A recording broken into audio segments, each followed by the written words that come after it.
Aspiring artists, are you looking to paint a body? A pervert, eh? Then you'll want some body paint.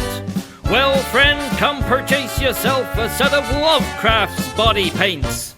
Each bucket of Lovecraft's body paints is squeezed lovingly from bits of body to help you create the most lifelike, vivid, and upsetting images on your canvas.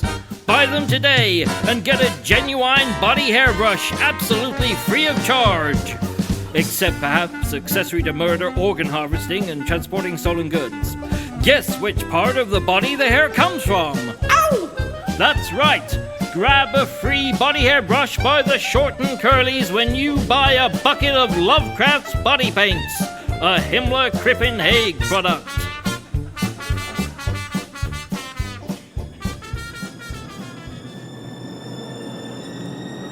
I Hear Voices Theatre Company presents The Call of the Unpronounceable, Pickman's Model by D.G. Lovebell, based on the story by H.P. Lovecraft.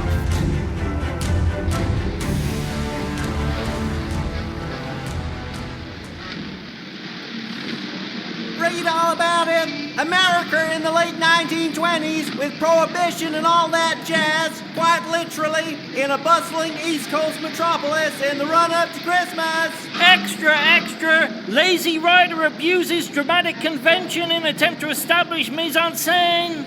Late evening edition. Here come two highfalutin fellas, one of whom appears to be the central protagonist. Say, slow down, old fella. I told you it'd be quicker to take the streetcar rather than the subway. Well, if you insist on calling in a bomb scare to the subway every time, naturally it will be. That's the principle of the thing. What do you have against subways, Uncle Charles? Not just subways, cellars, basements, underpasses, and especially low limbo pole. So, what's the story? If I tell you, it'll take around 30 minutes. Then I'll need a strong drink.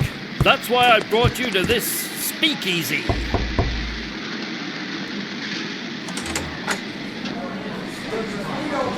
Good evening, gentlemen. A table for two, please. Certainly, sir. This way, please. Marvelous.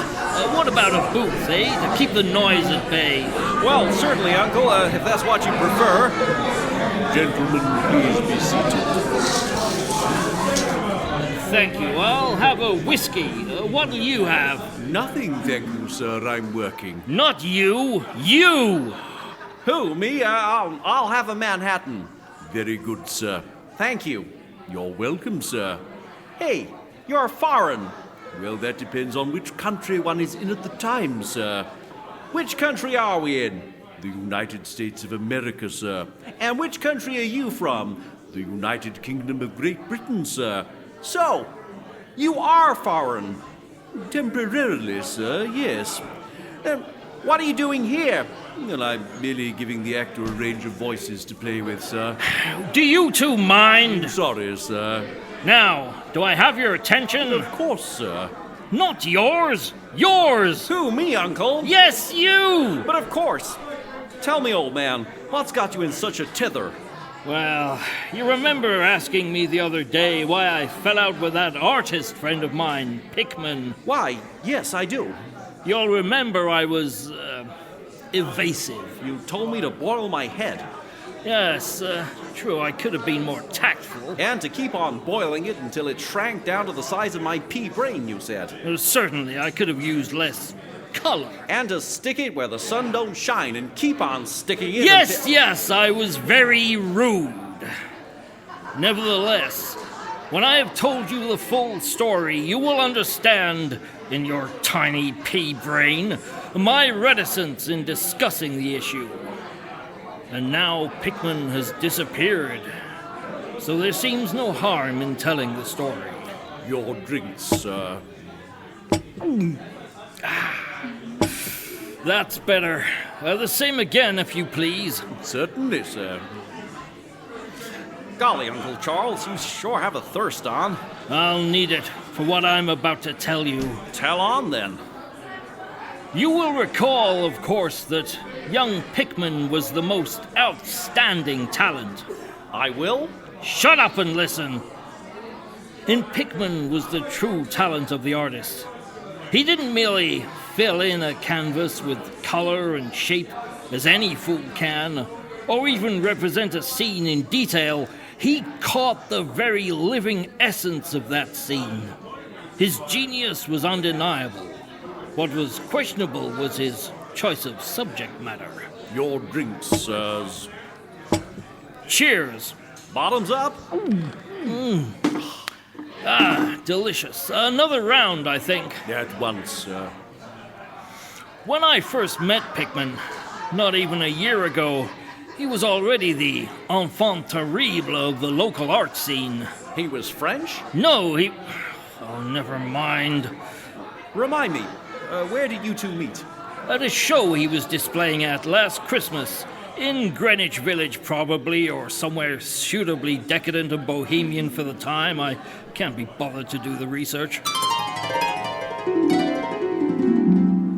But I remember there was a harpist. Why'd you remember that? For transitionary purposes, and also because a painting fell on her head.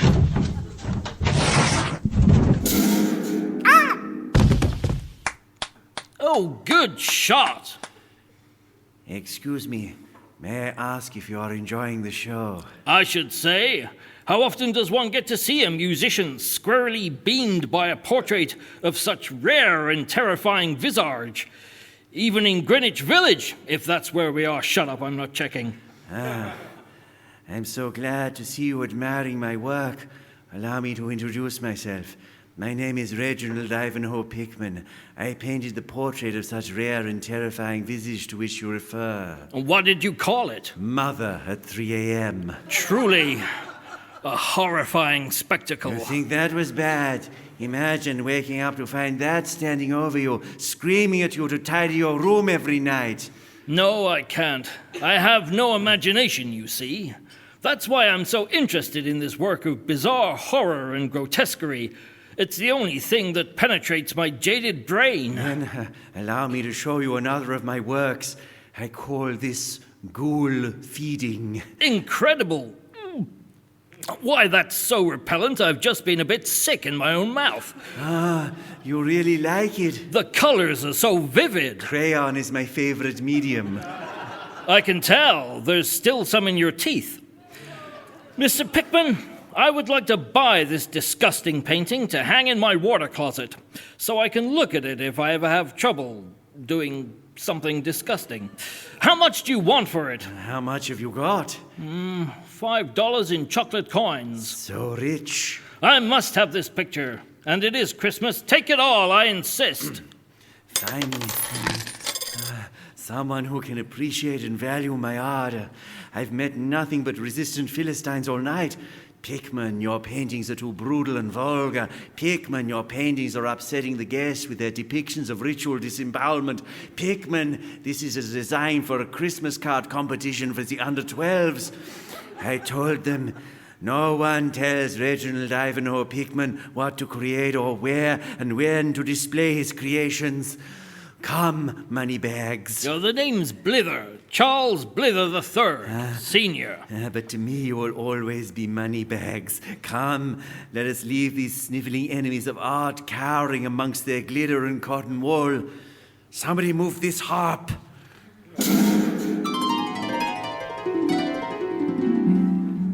And that's how it was for 6 glorious months. Together we toured the local salons and galleries, outraging the prudish and those of a nervous disposition with Pickman's signature stomach-churning content. I providing his materials, and he the transformative wizardry that metamorphosized those humble sheets of paper and crayons into the very stuff of nightmares. Your drinks, sir.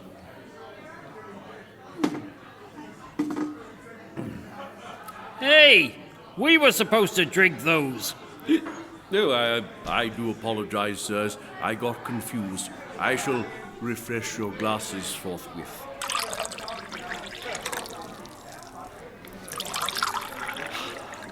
Now I need to use the restroom. Well, keep your legs crossed. We're halfway there. Cheers. refreshing. The same again, waiter, if you please. Very good, sirs. Thank you.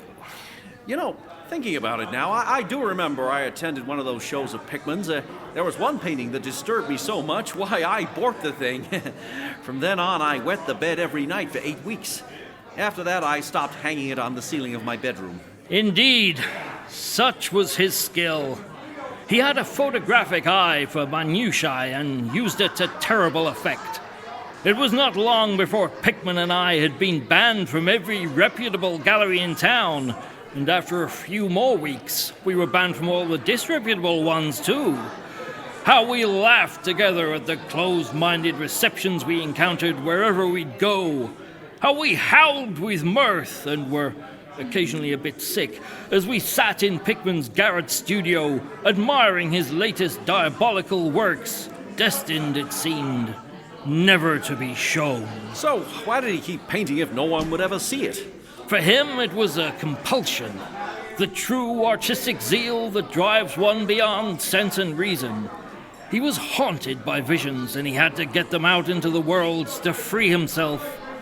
Only all he did was make way for another vision. Seems like a lot of effort to go to if no one's going to enjoy it, though. Like performing a play to an empty auditorium. Yes, half empty usually, but yes. Your drinks, sirs.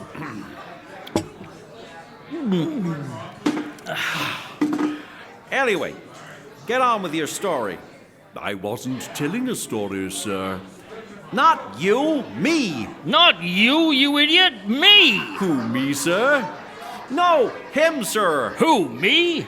Well, it was about this time that Pickman moved residence.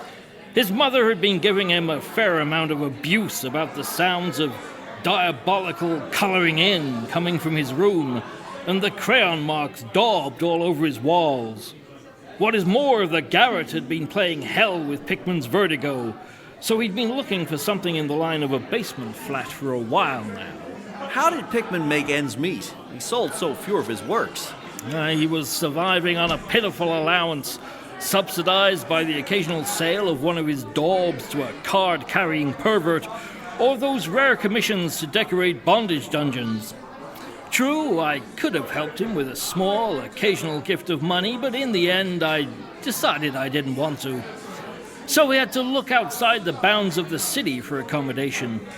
Besides, as he often said, I want to live somewhere that has a past, a place that's seen things that would make the wallpaper of a modern house curl, enough to make the paint blister off the skirting boards and the window panes crack in their frames. You know, like a really, really naughty prep school. And so it was he found himself renting the lower floors of a rundown house beside the local dog pound in a little town called, Actually, on reflection, I find I forget the name. You do? Ah, shucks, Uncle. I sure would have liked to take a look at the place. Well, I've forgotten it, so you can't.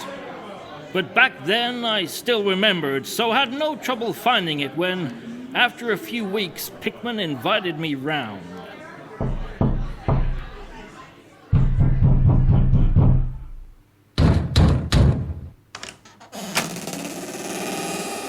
Hello?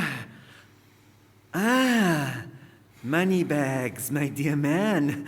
How delightful to see you. Come in, come in. Please, let me take your coat and your wallet, and do you have any money for me? Oh, Pickman, you and your bohemian bonamies. Worth a try, I suppose. Oh, well, come downstairs. My rooms are in the basement. Why, Pickman, you seem quite excitable. Whatever is the matter? Matter? Why, nothing at all. That is to say, nothing that is not for the good. But you hardly seem to have unpacked your things. Are you boxing up again to move again so soon? Has basement life brought you down? Not a bit of it. I never intend to leave this place. I simply have not had the time to unpack. I've been so busy working. Working? But the last time I saw you, you had no more money for crayons. I spent the last of my savings and bondage dungeon money to buy some more. I had to. It was too great an opportunity to miss. And when I show it to the world, my new works will assuredly make me rich beyond the dreams of any artist. Well, if that is so, my heartiest congratulations to you. Do you have anything you could show me now? Oh, money bags, you old goat. Why else do you think I have invited you here? Through to my studio. Studio? But there's no daylight. I don't want daylight for my work. Look. The room Pickman had led me into was a typical old cellar.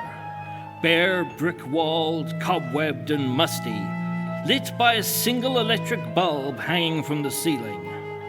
In the room, Pickman had set up an easel, and behind it was a low, table-like structure covered in a dust sheet. Next to the easel stood a camera, but I was familiar enough with Pickman's working methods to know he would often take photographs of various environments to use as background references for his works. In fact, I noticed a curled-up piece of photographic paper pinned to the easel above the covered project he was currently working on. Plus 100 weight of empty cans of dog food, but I couldn't imagine that was relevant to anything. Do you want to see it? Of course you must. You've come all this way.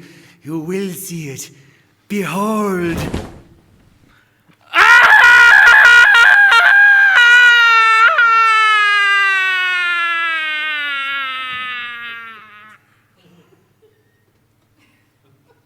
Do you like it? Isn't it simply too delicious in its decadence? Could you ever have imagined such a scene yourself, my friend? There, before me on the canvas, was the most monstrous illustration of mind-warping proportions Pickman had cursed the world with yet. Worse than any of his others. Worse than gut-busting time at the all-you-can-eat buffet. More horrid than landscape in pastels. More inexplicably vile than child with single tear running down his cheek. It was at that point I realized he was no mere cynic. He truly did hate mankind. For what I beheld there was...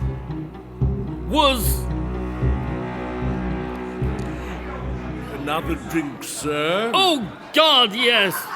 Oh, but Uncle, you were just about to expose the big reveal at the climax of your story, and now you've ruined it with this unnecessary delaying tactic to artificially extend the narrative. I assure you, a moderate to excessive level of intoxication is absolutely medically necessary.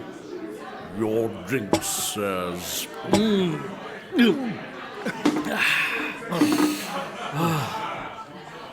Yes.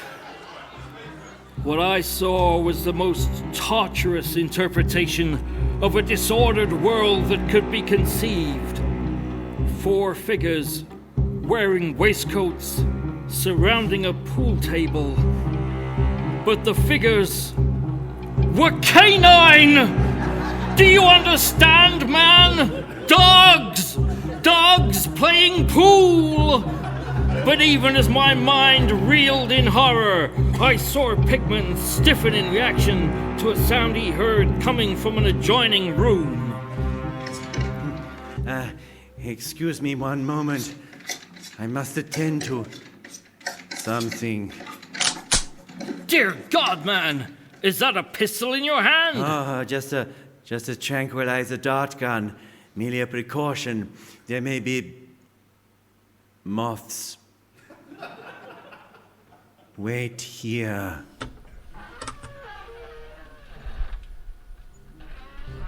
As I waited alone in that room, I found myself inching towards the door through which Pickman had gone when I bumped into the low covered table. Curious, I flung back a corner of the sheet to reveal a netted pocket and a few inches of exposed green baize. In shocked confusion, I stepped back from the table and found myself again by the easel upon which the blasphemous image rested. Again, the curling photographic paper caught my attention, and I reached forth to uncurl it, But even as my fingers brushed against it, I heard Pickman's muffled voice from the room beyond. Down, boy! Down! That girl! Back to your kennels! All of you back! No! Get off me!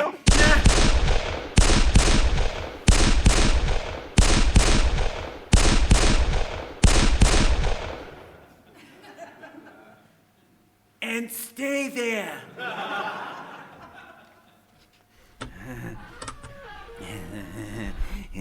Excuse my behavior. My God, Pickman, are you all right? Rats, that's all.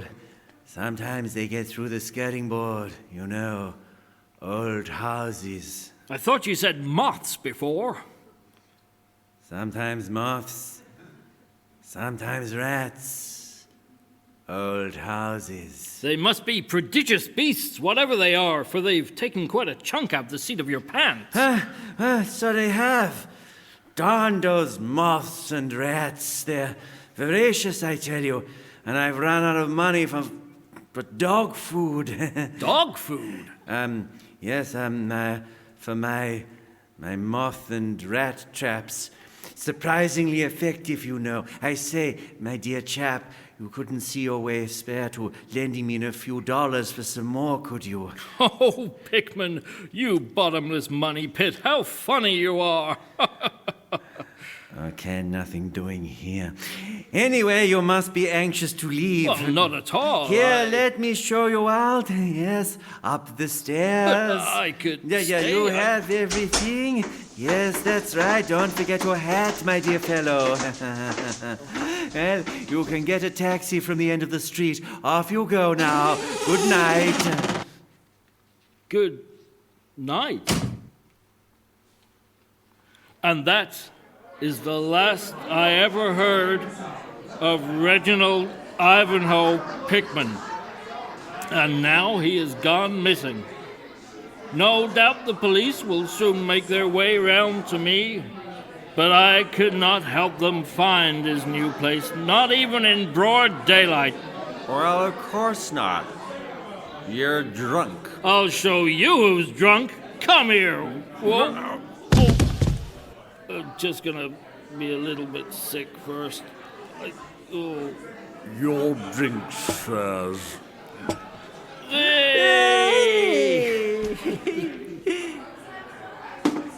And one for me. Wee.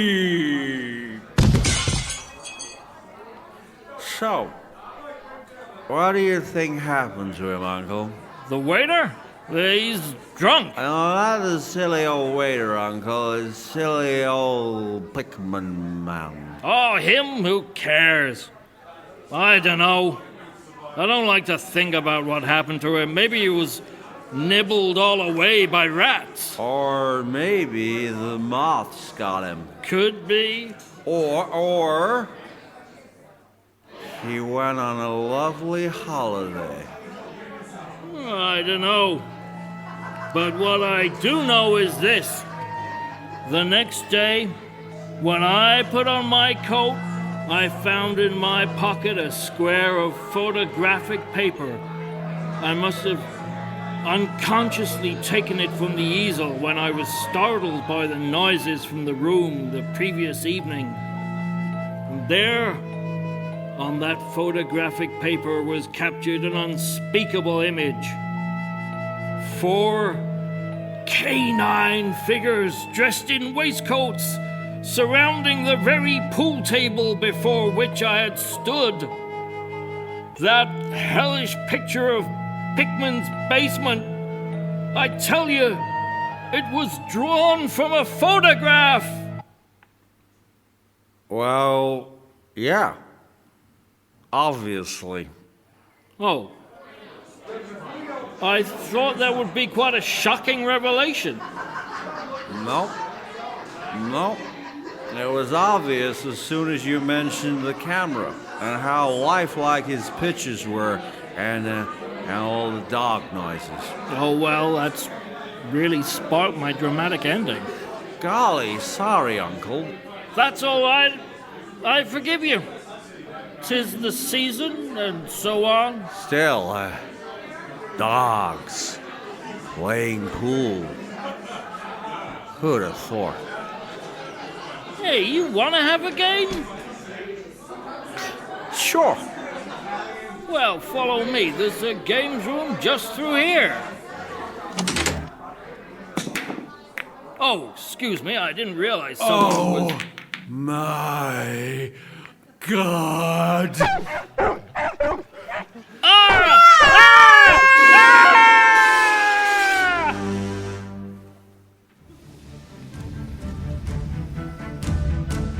The Call of the Unpronounceable, Pickman's Model, was written by Damien Bell based on the short story by Howard Phillips Lovecraft and was performed by Damien Bell and Darren Gooding. Music and sound effects by Darren Tansley, sound engineering and recording by Stuart Armitage. The play was recorded live at Colchester Arts Centre and is an I Hear Voices Theatre Company production.